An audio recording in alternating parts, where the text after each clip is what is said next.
क्या आपको पता है पृथ्वी कैसे बनी, या फिर क्या आप जानते हैं कैसे हुई पृथ्वी की उत्पत्ति और पृथ्वी का जन्म कैसे हुआ? क्या आप जानते हैं पृथ्वी की संरचना कैसे हुई? इन सवालों का जवाब जानने के बारे में सबके मन में एक उत्सुकता सी रहती है। धार्मिक तौर पर देखा जाए तो कहा जाता है कि धरती भगवान ने बनाया और फिर उस पर पेड़ पौधे, जीव जंतु और मनुष्यों को बनाया, परंतु विज्ञान इस बात को नहीं मानता और हम स्कूल से किताबों में भी ये पढ़ते हैं कि धरती सूरज का निकला हुआ एक आग का गोला था, फिर ठंडी हो गई और फिर जीवन की उत्पत्ति हुई। क्या आपने कभी सोचा है कि वो आग का गोला ठंडा क्यों हुआ होगा? कभी सोचा है कि आग में पानी कहाँ से आ गया? कभी सोचा है कि चांद कैसे बना? ऐसे सवालों का जवाब आज हम आपको देने वाले हैं। आइए जानते हैं पृथ्वी का इतिहास या धरती की उत्पत्ति के बारे में। हमारे मन में सबसे पहला सवाल आता है, पृथ्वी की उत्पत्ति कैसे हुई? पृथ्वी कैसे बनी आग का गोला? आज से लगभग 5 बिलियन साल पहले अंतरिक्ष में कई गैसों के मिश्रण से एक बहुत जोरदार धमाका हुआ। इस धमाके से एक बहुत ही बड़ा आग का गोला बना, जिसे हम सूर्य के नाम से जानते हैं। इस धमाके के कारण इनके चारों ओर धूल के कण फैल गए। गुरुत्वाकर्षण की शक्ति के कारण ये धूल के कण छोटे छोटे पत्थर के टुकड़ों में बदल गए।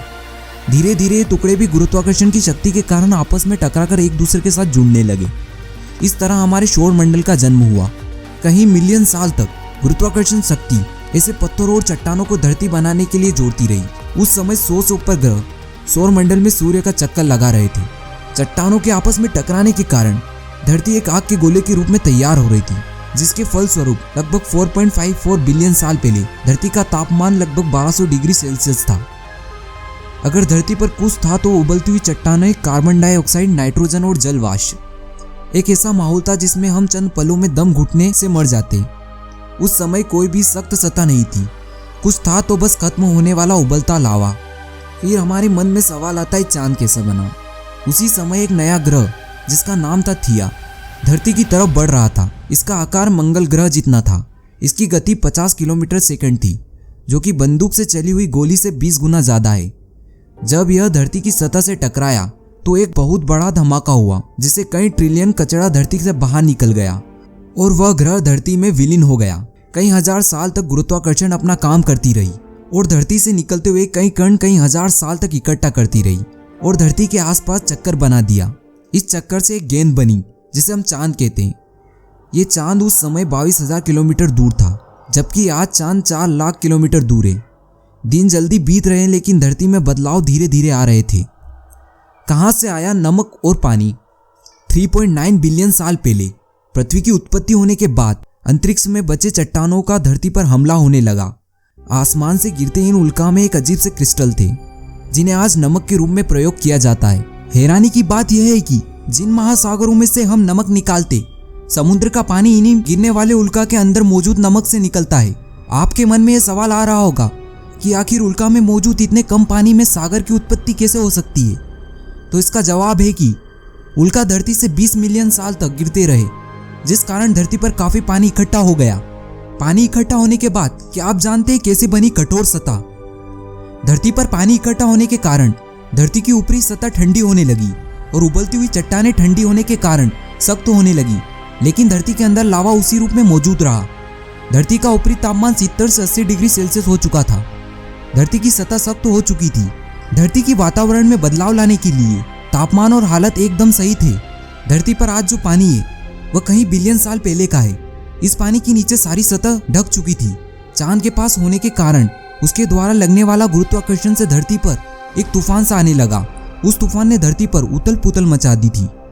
समय के साथ चांद धरती से दूर होता गया और तूफान शांत हो गया। पानी की लहरें भी शांत हो गई। अब धरती की छाती से लावा फिर निकलने लगे और छोटे छोटे द्वीप बनने लगे। और क्या आप जानते हैं धरती पर जीवन शुरू कैसे हुआ? 3.8 बिलियन साल पहले धरती पर पानी भी पहुंच चुका था और ज्वालामुखी फूट फूट कर छोटे छोटे द्वीप बना रहे थे। उल्काओं की बारिश अभी रुकी नहीं थी। पानी और नमक के अलावा ये उल्का और भी कुछ ला रहे थे, कुछ ऐसे खनिज पदार्थ जो जीवन की उत्पत्ति करने वाले थे। ये खनिज पदार्थ थे कार्बन और एमिनो एसिड।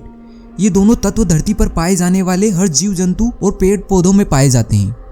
ये उल्का पानी में 3000 मीटर नीचे चले जाते हैं, जहाँ सूर्य की किरणें पहुंच नहीं पाती थी। धीरे धीरे ये उल्का पिंड ठंडे होकर जमने लगे।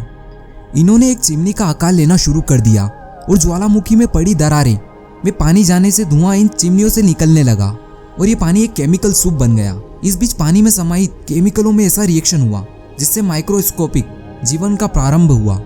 पानी में सिंगल सेल बैक्टीरिया उत्पन्न हो चुके थे। फिर मन में एक सवाल आता है, बिना पौधों के कहां से आया ऑक्सीजन? इस सवाल का जवाब जानने के लिए हमें 3.5 बिलियन साल पहले जाना पड़ेगा।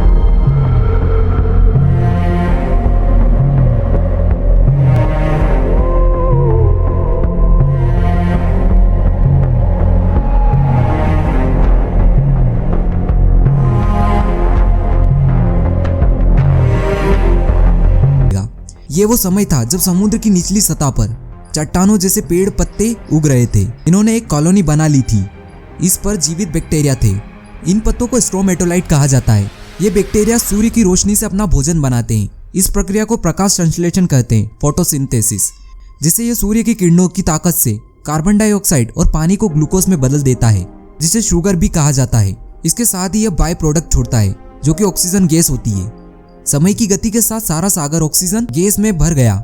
ऑक्सीजन के कारण पानी में मौजूद लोहे को जंग लगी, जिससे लोहे का अस्तित्व पता चला। लहरों के ऊपर ऑक्सीजन वायुमंडल में प्रवेश कर चुकी थी। यही वो गैस है जिसके बिना धरती पर जीवन असंभव है। फिर एक अद्भुत द्वीप से बने 2 महाद्वीप।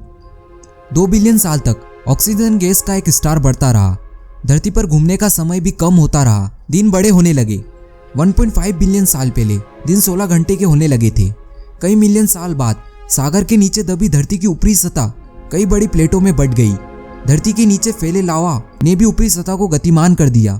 इस गति के कारण सारी प्लेटें आपस में जुड़ गई और बहुत विशाल द्वीप तैयार हुआ। लगभग 400 मिलियन साल के समय में धरती का पहला सुपर कॉन्टिनेंट तैयार हुआ, जिसका नाम था रोडिनिया। तापमान घटकर 30 डिग्री सेल्सियस हो चुका था। दिन बढ़कर 18 घंटे के हो चुके थे। धरती की हालत मंगल ग्रह की तरह थी। 750 मिलियन साल पहले धरती के अंदर एक ऐसी शक्ति निकली जिससे धरती की सतह को 2 टुकड़ों में बांट दिया, और यह शक्ति थी ताप, जो कि धरती के नीचे पिघले हुए लावा से पैदा हुई थी, जिसके कारण धरती की ऊपरी सतह कमजोर पड़ती गई और धीरे धीरे दोनों सतह एक दूसरे से दूर होती चली गई, जिससे 2 महाद्वीप बने, साइबेरिया और गोंडवाना। अब सवाल आता है, पृथ्वी कैसे बनी बर्फ का गोला?